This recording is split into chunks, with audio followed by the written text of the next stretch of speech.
Bom dia, Jeremias, tudo bem? Tudo ótimo. O que você traz para a gente aí das principais notícias aí do nosso parlamento? Eu estava te ouvindo falar com o secretário de Mogi e é legal essa história do Parlamento Jovem. A gente tem aqui essa iniciativa na Assembleia e saem projetos muito legais dessa iniciativa. Inclusive, já houve a situação do projeto apresentado pelo parlamentar jovem ser apresentado pelos deputados mesmo e ser encaminhado aí pelos deputados. Legal, né? Bem bacana. Muito, e Então, quer tem, dizer, uma forma de criar um futuro político aí para o pessoal. e você sabe, Melissa, que alguns pegaram tanto gosto que se tornaram vereadores, se tornaram deputados, participaram do Parlamento Jovem, gostaram e são jovens que estão aí hoje envolvendo na política numa participação muito bacana. Sim, com certeza. É uma perspectiva de futuro na política para criar boas práticas, leis bacanas. Então, bem legal isso, bem interessante. Que outros municípios também adotem essa prática, porque é bem legal fazer esse investimento, né? Mas eu queria contar para você, Jeremias, eu ia te chamar de deputado, olha só. É o costume. Eu queria contar para você, Jeremias, sobre o programa Bolsa do Povo, que chegou ontem aqui na Assembleia Legislativa. É um projeto de lei, o projeto de lei é o 221 de 2020, foi trazido pelo ex-presidente da Assembleia, ex-deputado Cauê Macris, que é secretário da Casa Civil, foi entregue pelas mãos dele para o nosso presidente Carlão Pinhatari. O Bolsa do Povo, ele vai unificar programas assistenciais do estado de São Paulo em benefício de uma população mais carente. A ideia desse programa é beneficiar aí 500 mil pessoas, né? O investimento deve ser de R$ 1 bilhão em vários programas. Alguns programas vão ter o valor melhorado e serão unificados nesse Bolsa do Povo. Então, esse é um projeto que vai ter um grande debate na casa nas próximas semanas, com toda certeza, porque a gente sabe, né, Jeremias, que tem muitas pessoas em vulnerabilidade social aí no estado de São Paulo, em função da pandemia. A pandemia trouxe graves consequências aí para muitas pessoas, para muitos empresários que não estão conseguindo honrar as contas e colocar comida na mesa. Então, esses programas sociais, essa ajuda do governo do estado vem em boa hora e vai trazer aí um grande alívio para muitas pessoas. Então, uma das partes desse programa, por exemplo, os pais vão poder atuar nas escolas ali da região, do bairro, e em uma série de funções. Então, veja, olha que interessante, o pai que conhece aquela escola, aquela comunidade escolar, conhece a comunidade do entorno, vai poder fazer trabalhos sociais, como, por exemplo, trazer os estudantes para dentro das escolas, trazer de volta os estudantes para dentro das escolas. E aí, assim, trabalhando próximo da casa dele, junto às vezes do filho, que nem sempre tinha essa possibilidade porque trabalhava o dia inteiro numa outra empresa e tinha que sair cedo e voltar tarde. Então, quer dizer, tem um outro impacto social além do econômico envolvido nesse projeto.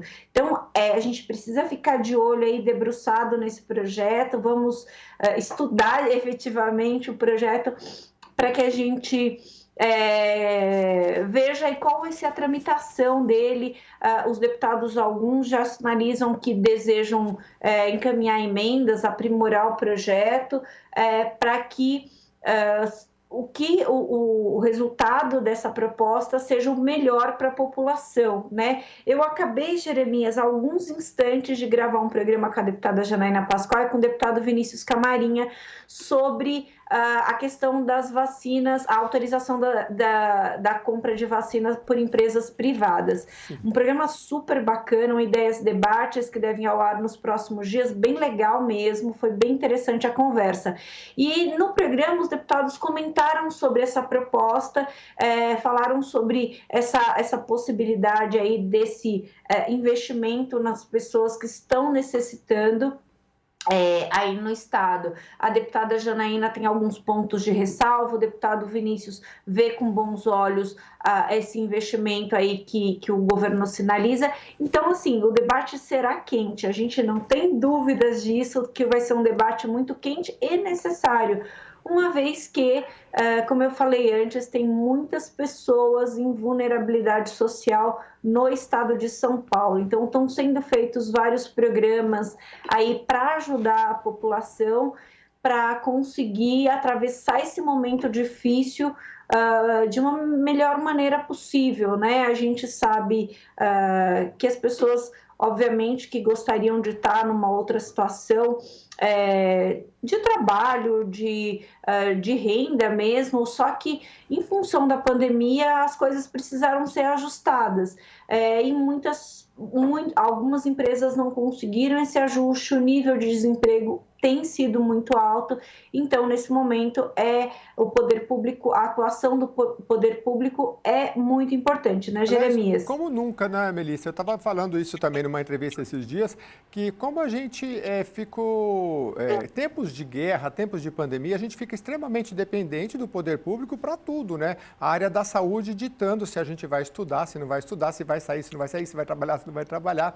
Então, acredito que esse debate seu aí tenha sido muito importante. Em relação ao Bolsa do Povo que você estava falando, você falava, e eu estava vendo aqui no site, né? Muito interessante essa questão da interação dos pais, né? Serão bolsas de até R$ 500, e aí os pais ou mães poderão fazer capacitações nas escolas, e eu acho que essa aproximação dos pais junto às escolas, até fisicamente, é por demais importante. E como vão ser áreas periféricas, né, principalmente, áreas mais vulneráveis, então é muito relevante também que essa capacitação possa ser feita pelos pais.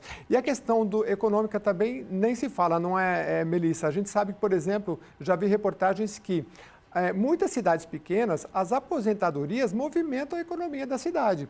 Então, quando você coloca R$ 500, uma bolsa ali, para essas pessoas que estão desempregadas, problemáticas, começa a movimentar a economia da cidade e aí, juntamente com a vacinação, que foi outro tema que você trouxe muito relevante, aí a gente com certeza vai avançar. Esse projeto, como você já citou, ele chega na casa, recebe as emendas e depois, então, vai para as comissões para dar andamento. Pois não? Então, muito bacana essa observação que você fez, Jeremias, sobre a movimentação econômica que um projeto desse causa no município pequeno. Se a gente for olhar aqui, por exemplo, na capital, nos bairros da capital, que tem alguns bairros são extremamente populosos e tem essa característica de ser pequenas cidades dentro da capital, também vai acontecer isso. Então, esses bairros, no caso da capital, que estão na periferia, terão na verdade, a mesma movimentação econômica do que uma cidade do interior que também sobrevive ali das aposentadorias. Isso não é uma coisa que a gente acha, isso é fato. A gente vê